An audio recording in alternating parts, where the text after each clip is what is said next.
For the first time, the United States has rolled out its Typhon intermediate-range missile system in Japan, escalating regional tensions with China. The system, capable of firing Tomahawk cruise missiles that could reach China's eastern seaboard or parts of Russia, is participating in the Resolute Dragon exercise. The 2-week drill involves 20,000 U.S. and Japanese troops, warships, and missile batteries.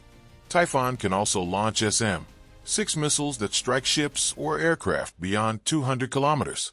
Washington aims to mass these weapons across Asia to counter China's growing arsenal. Unlike futuristic projects, Typhon relies on existing, mass-producible weapons, giving the U.S. and its allies a chance to catch up quickly with China, which plans a 7.2% defense budget hike this year. At Marine Corps Air Station Iwakuni, Colonel Wade German showcased the Typhon launcher. Integrating this system into Resolute Dragon affords us the opportunity to conduct tough and realistic training with our partners, both the Joint Force, the Marines, as well as the Japanese Self-Defense Forces, to be able to complete and better integrate and see what interoperability through employing multiple systems and different types of munitions. It is able to create dilemmas for the enemy.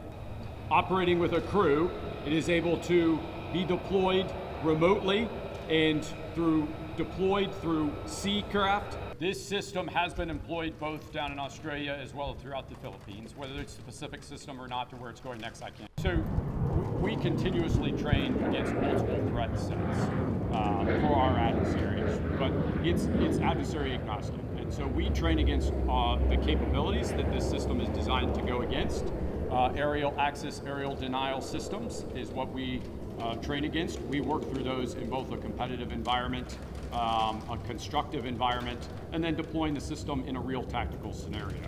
And that's what we train against.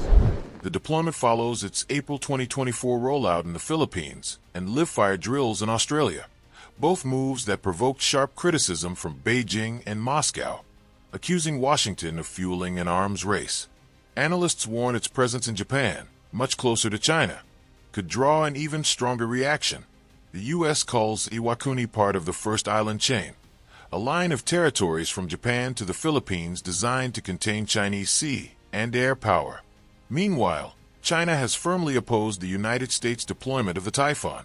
Chinese Foreign Ministry spokesperson Wu Jiaquan at a press briefing in Beijing on Friday said, "We have noted relevant reports.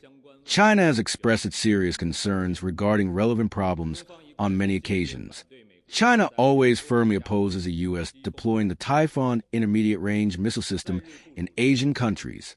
Deploying the intermediate-range missile system in Japan will further harm other countries' legitimate security interests and pose a substantial threat to strategic security in the region. The United States and Japan should earnestly respect other countries' security concerns and must not bring in the Typhon intermediate-range missile system, so as to play a positive role in maintaining peace and stability in the region with concrete actions. Owing to its militarist history of aggression, Asian neighbors and the international community always closely follow Japan's military and security moves. This year marks the 80th anniversary of the victory in the Chinese People's War of Resistance against Japanese aggression and the World Anti-Fascist War. We urge Japan to reflect deeply on its history of aggression, adhere to a peaceful path, speak and act with caution in the military and security fields, and refrain from doing things that will further lose the trust of its Asian neighbors and the international community.